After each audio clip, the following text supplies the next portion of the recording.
This Marketplace podcast is brought to you by Outside the Box, a brand new podcast.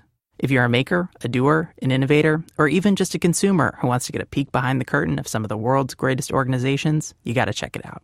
The first episode features conversations with the presidents and CEOs from organizations like the World Wildlife Fund, Feeding America, and more. And you can expect new episodes about things like corporate culture in the 21st century and inventive approaches to business, with great insight from some of the brightest minds in the nation. Subscribe now. Seriously, subscribe right now to Outside the Box in Apple Podcasts, Stitcher, or wherever you get your podcasts. Sometimes you got to think big picture, right? Not what is going on today, but what is going to happen because of what is going on today. From American Public Media, this is Marketplace.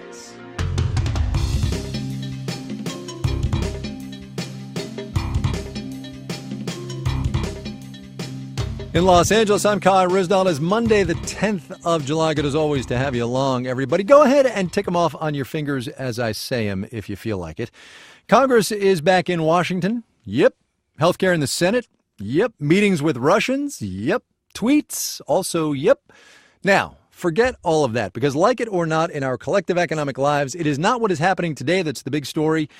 It's the things that are going to happen in, say, the next 3 to 6 months that are going to matter more. Marketplace's Nancy Marshall-Genzer gets us going.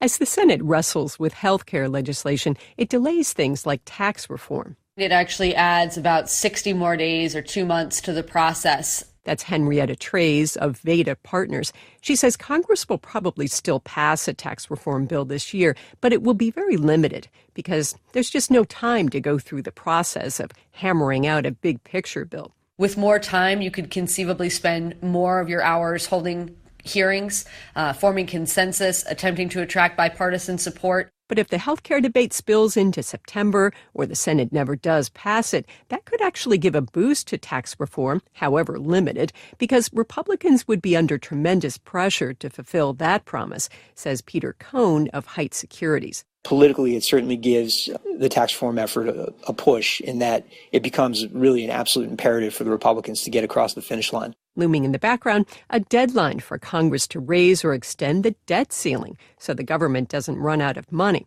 Oh, and there could be another government shutdown. Steve Bell is a former chief of staff at the Senate Budget Committee, now at the Bipartisan Policy Center. He says the prolonged health care debate has pushed back work on the spending bills Congress has to pass to prevent a shutdown. He says only fear of a shutdown or default on our debts will really motivate Congress. I think that fear is what drives Congress to getting things done. Most of the time they act out of fear, not out of good intentions. And Bell says the markets will be watching, pricing in congressional action or inaction. In Washington, I'm Nancy Marshall-Genzer for Marketplace. A note on timing here for those of you minding your congressional calendars. You know who you are. The August recess starts in 3 weeks. They don't come back till after Labor Day. And yes, I know they did just get going again.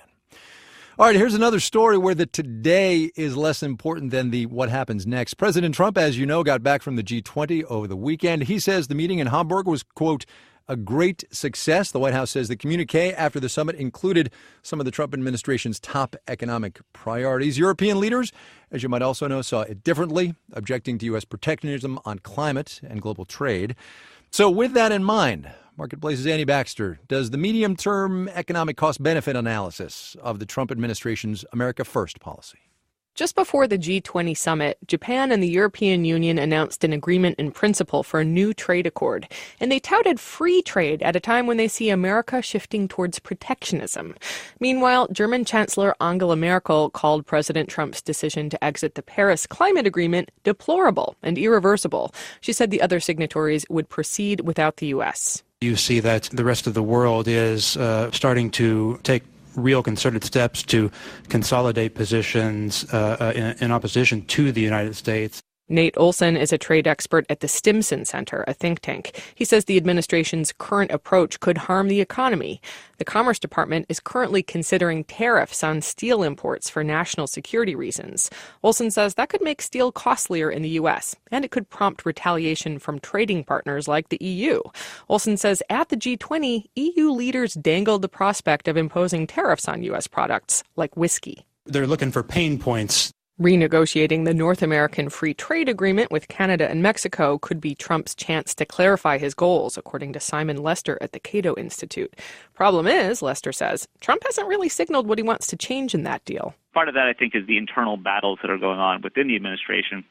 They don't know yet where they're going to go. Meanwhile, folks at the American Farm Bureau Federation are growing impatient. Chief economist Bob Young says if Trump prefers bilateral trade deals to multilateral ones, that's fine, but, let's get started. And he says the sooner, the better.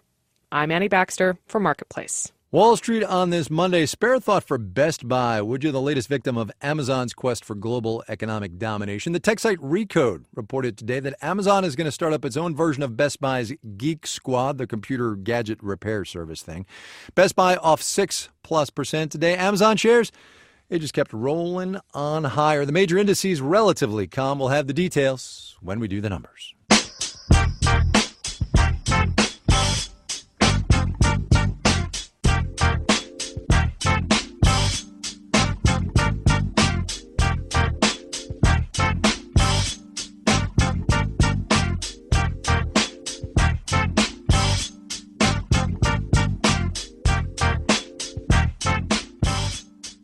You might never have heard of the News Media Alliance, but chances are you're familiar with their work. It's a newspaper trade group counting among its members the biggies, the New York Times, the Journal, the Washington Post, but also dozens of local and regional papers, many of whom have fallen upon economically more difficult times, thanks, the group says, to Google and Facebook. It plans to ask Congress for permission to bargain collectively with the online conglomerates over ads and content deals without getting into antitrust trouble.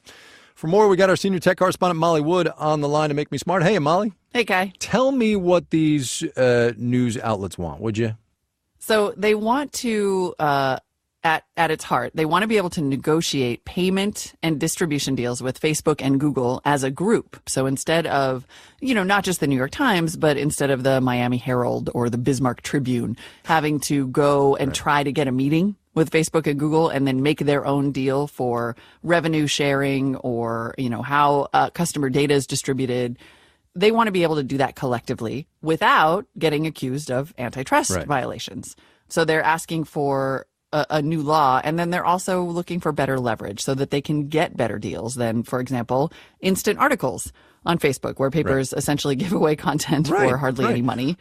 They want to do better than that. So let me actually just poke a sharp stick in the eye of the News Media Alliance, which is the name of this group, as I said. They didn't keep up digitally, and now they want special treatment. It's hard not to see it that way. In fact, the parallel for me is a little bit of the record industry when MP3s came out.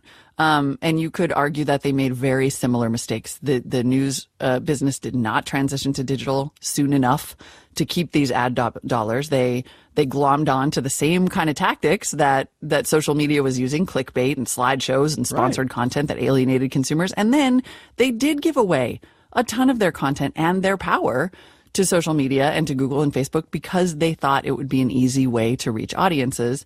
And now they need help. The business model of media, though, forever has been ads-based, right? And so how do we fix that? Yeah, I think that a lot of these moves do assume that the business model has to be based on ads. What they're worried about is Google and Facebook sucking up all of these ad dollars. But they also want simple things like the ability to have a subscription button for a newspaper and ways to paywall articles that might help. The truth is, though, that strong media antitrust laws help protect media and could have solved some of these problems earlier. For example, a lot of what happened to local and mid-size daily newspapers is that they got bought by big companies like McClatchy or Lee Enterprises, which then consolidated, cut costs, laid off staff, relied more on wire services. So you had weaker local news. That doesn't entice people to subscribe. That doesn't entice advertisers. And so some of these business problems are of the business's own making. And, ganging up to negotiate better with Google and Facebook doesn't really help those fundamentals. Molly Wood, she is our senior tech correspondent. We do a podcast together, too, by the by. It's called Make Me Smart. You can get it on Apple Podcasts, wherever you like. Check it out. Subscribe. Thanks, Molly. Thanks, Kai.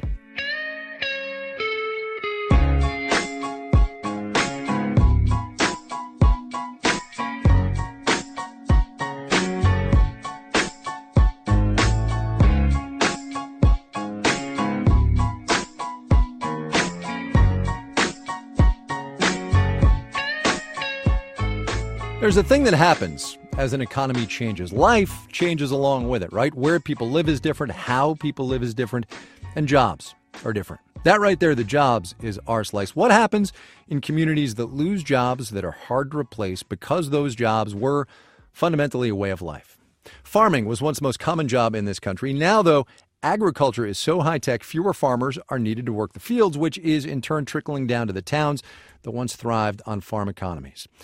Today, in the first of a new series called, fittingly enough, Way of Life, Luke Runyon from KUNC and Harvest Public Media brings us the story of one farm community that's been shrinking even as its farms grow bigger.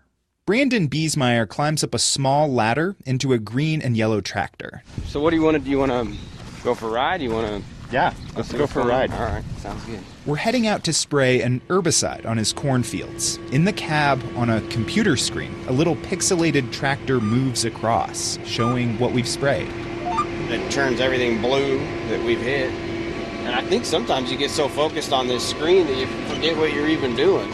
This is just one piece of expensive equipment on the Biesmeyer family farm. There's a huge combine and a corn planter. And these machines allow Biesmeyer and his brother to farm nearly 7,000 acres in this rural pocket of northeastern Colorado. Just a few decades ago, it'd be unheard of for a family to manage that much cropland. Now, Biesmeyer says this is a medium-sized farm in this part of the plains. It takes a lot of acres to pay that combine off, or that corn planter off, or that sprayer off. And that means farms have to grow in size to make ends meet. You can't just farm 80 acres and make a living, he says. I wish you could. I think life would be a lot simpler and easier, and there'd be just a lot more people out here, I think, if that was the case. Biesmeyer lives with his wife and 2 kids in the nearby town of Haxton, Colorado. Population 917. That's 200 fewer people than when the town was at its peak in 1920. The equipment is bigger and just takes more to farm, and the cost is tremendous. That's Brandon Biesmeyer's grandfather, Quentin. He goes by Bud. When he started farming back in the late 1940s, Haxton was bustling with activity. Well, there was just more people. We'd come to town Saturday night, and the street was lined with cars, and they had a movie theater here. And a bowling alley, some restaurants. But those are gone now, either knocked down or standing empty. When I moved here in '84, there was a dress store, there was a fabric store, there were 3 or 4 barbers. Darcy Garrettson is the superintendent and principal of Haxton's public school. All kinds of things that are no longer here because people can drive 30 miles to Walmart, and everybody does. Still, it's not all doom and gloom in Haxton. Parts of the town's economy are thriving, despite the declining number of farmers. Those bigger farms need more services, more agriculture specialists they can hire to help out. Like Dave Gibson. I met him out in a cornfield at the edge of town. My grandfather was a farmer, and my dad was a sharecropper, and then now I'm an agronomist, so I just farm vicariously through others. Gibson does everything from soil sampling to mixing farm chemicals, so farmers can focus on staying in the field. When you talk about what's going to keep our town alive, our little... Dow Industrial is off just 5 points today, 21,408. NASDAQ was up 23. It's about 0.3%, 6176. S&P 500 up 2 points less than 0.1%, 24 and 27. Today, in notes from the retail slump, Abercrombie & Fitch, infamous or famous perhaps, depending on how you look at it, for sexy preppy models with abs galore. The retailer has struggled. Now talks with potential buyers have shut down. Stock down 21% today. Ouch. Owner of Saks Fifth Avenue, Canada's Hudson Bay Company, faces pressure from investors to focus on real estate, which means maybe turn some of that fancy store space that's not working so well into office space or apartments. Hudson's Bay Company down 1.7% today. Bond prices rose. Yield on the 10-year Treasury down to 2.37%. And you're listening to Marketplace. This Marketplace podcast is brought to you by Blue Apron, a sustainable food delivery service that lets you cook right in your own home. Each week, you choose the chef-designed recipes you want to make. For example, this month you can try seared chicken and creamy pasta salad with summer squash and sweet peppers, fresh basil fettuccine pasta with sweet corn and Cubanelle pepper, or chili butter steaks with Parmesan potatoes and spinach. Because Blue Apron sets the highest standards for ingredients and ships the exact amount of each ingredient needed for a recipe, they're reducing food waste while building a community of home chefs. For less than $10 per person per meal, Blue Apron delivers seasonal recipes along with pre-portioned ingredients to make delicious home-cooked meals in 40 minutes or less. Check out this week's menu and get your first 3 meals free with free shipping by going to blueapron.com/marketplace. You'll love how good it feels and tastes to create incredible home-cooked meals with Blue Apron. That's blueapron.com/marketplace.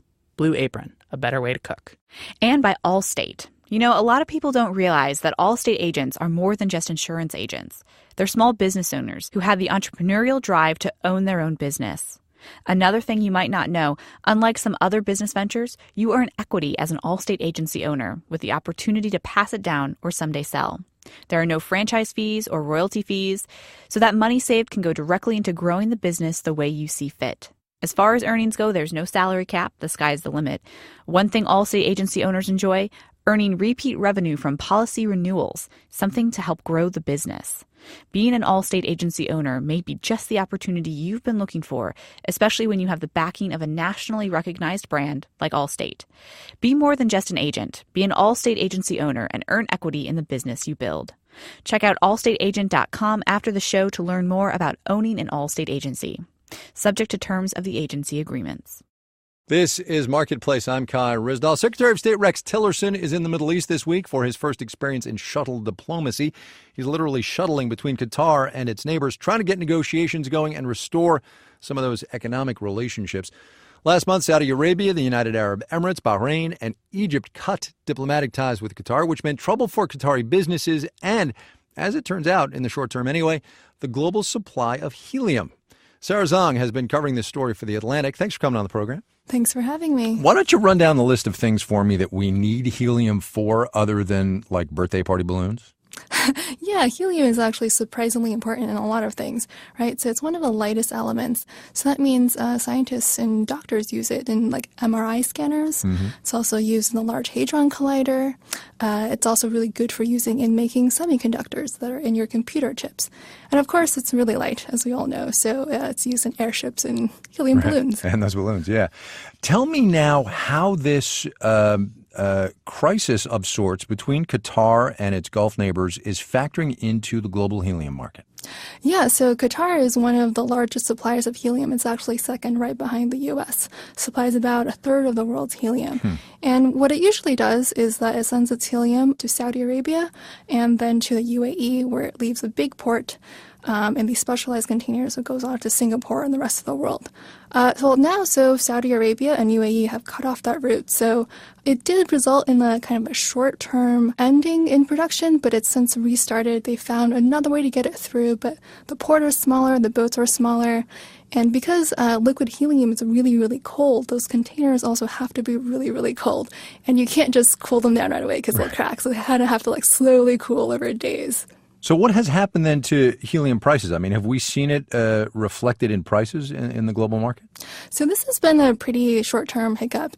But the larger context here is that there's been a lot of instability and drama in the helium market in the past few years. Qatar actually only started producing helium around 2013 after a bunch of shortages. So Qatar wasn't really seen as a place that was super risky politically, but now they're starting to really reevaluate that and hope that there might be other sources of helium elsewhere in the world. And it's a little bit of an inelastic supply, right? You can only get more helium by getting more natural gas out of the ground, and that creates its own supply chain problems. Yeah, that's exactly it. So one of the reasons the U.S. and actually Qatar are the two biggest producers of helium is because they make a lot of natural gas. So helium is kind of present in really, really low quantities in natural gas. In Qatar, it's about 0.05% of a natural gas. So usually in a lot of cases, it's just kind of vented off as waste because it's not enough to really make any money from it. But because Qatar produces so much natural gas and they do something called liquefying it, they're able to actually produce enough helium to make some money on it. We should be clear here that there is plenty of helium out there in the world. It's not like we're running out. It's a supply chain thing. Yeah, that's exactly right. There's plenty of helium on Earth. It's one of the most abundant elements in the universe. So there's a lot of helium in the universe. So there has been a really exciting development in the helium world, which is a discovery. I love that you're excited about it. That's great. The industry is really excited. A discovery announced last year, actually a rediscovery. People are looking at old British maps, and they found there's actually a huge helium deposit in Tanzania. And here the helium is actually high enough that you could extract it just for the helium alone. So people are hoping that maybe we could do that, and that can be acting as a buffer against other supply shocks in the future. And are things calming down now in light of the Qatar situation? Well, with respect to helium, yes. And the other parts, not so much. Right, of course. Sarah Zhang, she writes for The Atlantic most recently about the global helium market. Sarah, thanks so much. All right, thank you.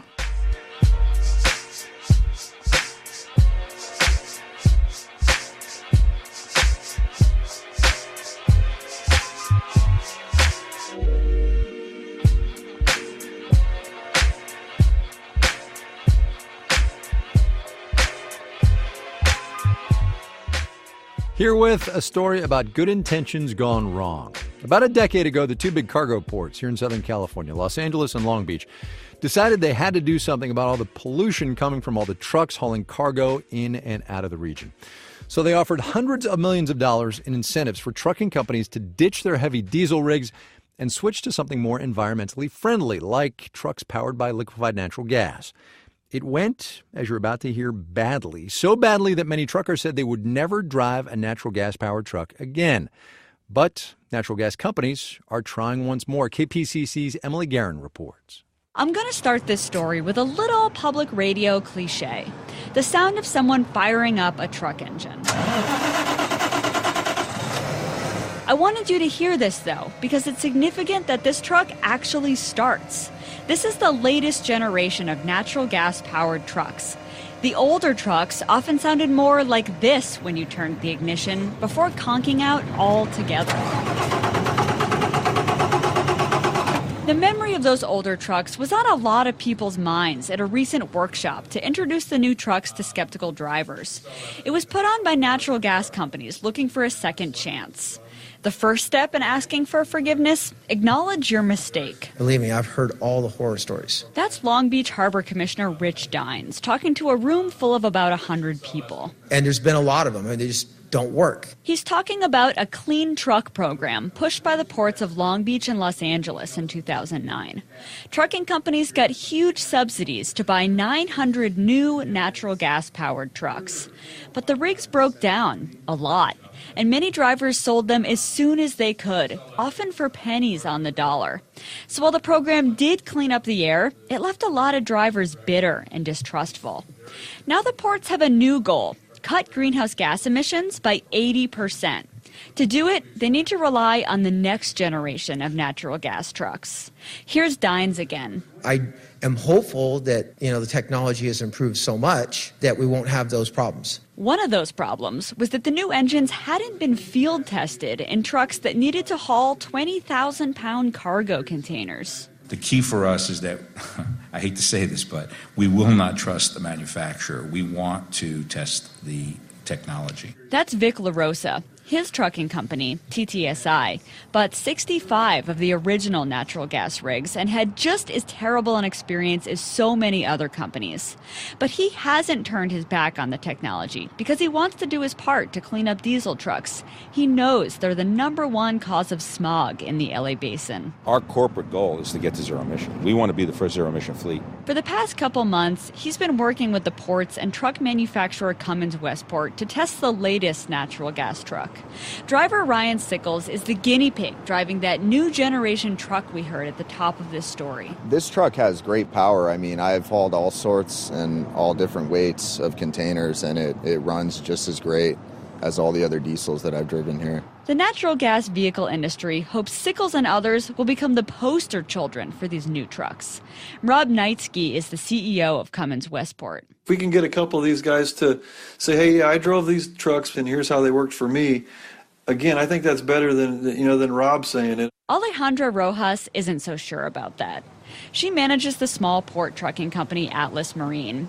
She sat through the entire workshop sponsored by the natural gas companies in the ports. But she said the testimonials did not convince her that the organizers understood the reality of a small port trucking company like Atlas Marine.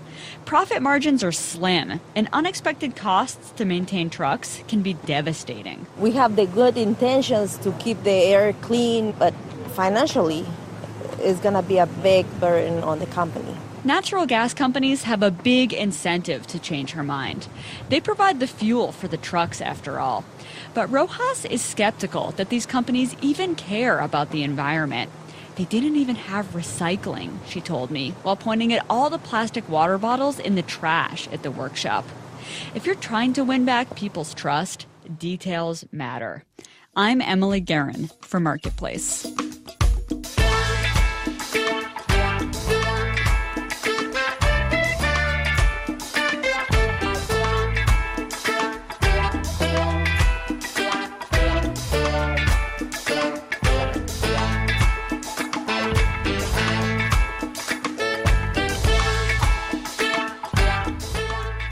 This final note on the way out today, in which the lesson is business models aren't interchangeable, y'all. There are some people over in China who saw all those bike sharing programs that have caught on here and over there as well, and they thought, hey, you know what would be really great?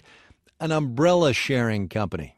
True story comes to us from the South China Morning Post. The company is called Sharing E-Umbrella. You pay a 19 yuan deposit, about $2.75 American. You take an umbrella and, well, you can see where this is going, right? Just a couple of weeks after starting up in 11 cities across China, Sharing E-Umbrella has announced that it's lost almost all of its 300,000 umbrellas.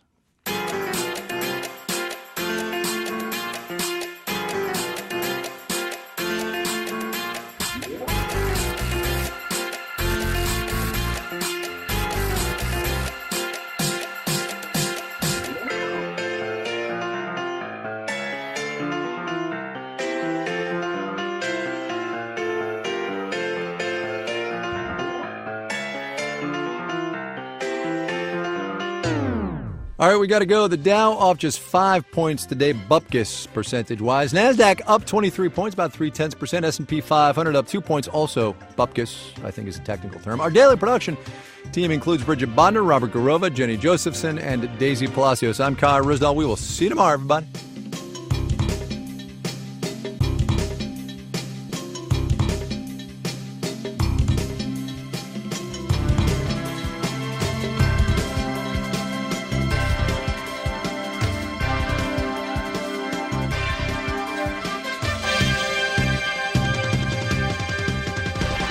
This is APM. This Marketplace podcast is brought to you by Allstate. Entrepreneurs, remember, there's more to being an Allstate agency owner than just selling insurance. It's a unique opportunity for you to build equity in the business with the opportunity to pass it down or someday sell. Be more than just an agent. Be an Allstate agency owner and earn equity in the business you build. Visit allstateagent.com today, subject to the terms of the agency agreements.